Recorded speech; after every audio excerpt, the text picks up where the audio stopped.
رات کی خاموشی میں ایک ایسا خطرہ جنم لے رہا ہے جو نظر نہیں آتا مگر تیزی سے زندگیوں کو نگل رہا ہے۔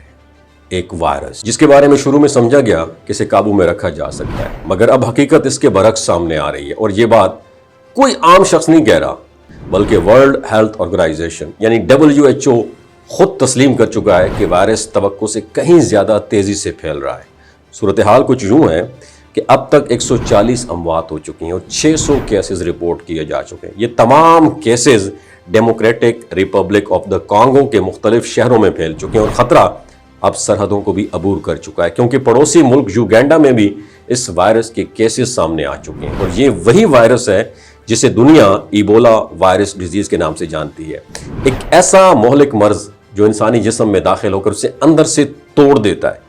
تیز بخار، کمزوری اور پھر جسم کے مختلف حصوں سے خون بہنا اور اکثر کیسز میں چند ہی دنوں میں موت۔ ماہرین کے مطابق اس کی شرح اموات 50% یا اس سے بھی زیادہ ہو سکتی ہے۔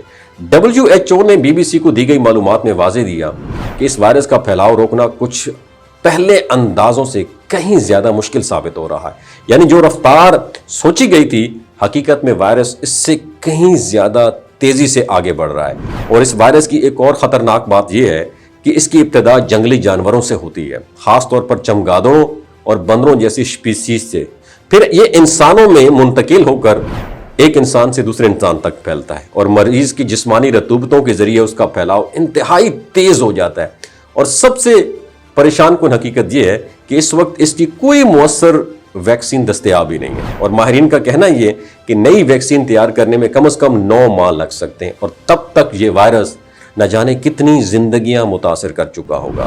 لیکن اس کہانی کا سب سے چونکا دینے والا پہلو صرف وائرس نہیں ہے بلکہ انسانوں کا رد عمل بھی ہے۔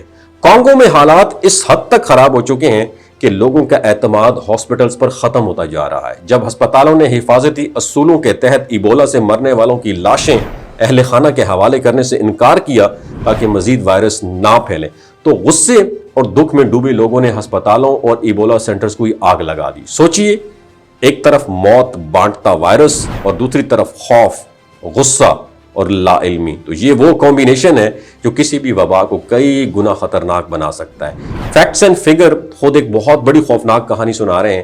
مئی کے آغاز میں 80 اموات اور 246 کیسز تھے، مگر ایک ہفتہ گزرنے کے بعد یہ تعداد بڑھ کر 140 اموات اور 600 کیسز تک پہنچ گئی ہے، یعنی صرف 7 دنوں میں 60 مزید جانیں چلی گئیں اور 354 نئے کیسز سامنے آ گئے۔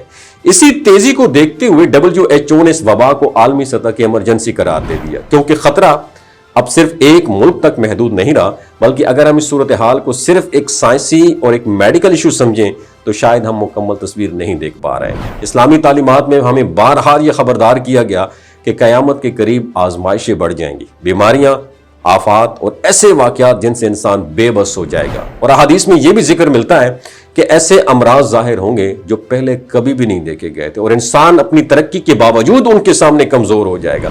یہ واقعات ہمیں سوچنے پر مجبور کرتے ہیں کہ کیا یہ صرف ایک وائرس ہے یا ایک وارننگ ہے یا ایک یاد دہانی کہ انسان جتنا بھی گرو کر لے وہ قدرت کے سامنے ہمیشہ محتاج ہی رہتا ہے۔ یہ کہانی ہمیں 2 بڑے سبق دیتی ہے۔ پہلا، علم اور احتیاط ہی ہماری سب سے بڑی پاور ہے، خوف اور غلط فہمیاں حالات کو مزید خراب کر دیتی ہیں۔ اور دوسرا، ہمیں اپنی زندگیوں کا انالیسس کرنا ہوگا، کیونکہ بعض اوقات آفات صرف جسمانی نہیں ہوتی بلکہ روحانی بیداری کا ذریعہ بھی ہوتی ہیں۔ اگر آج ایک وائرس دنیا کو ہلا سکتا ہے تو سوچیں وہ دن کیسا ہوگا جب بڑے پیمانے پر آزمائشیں آئیں گی۔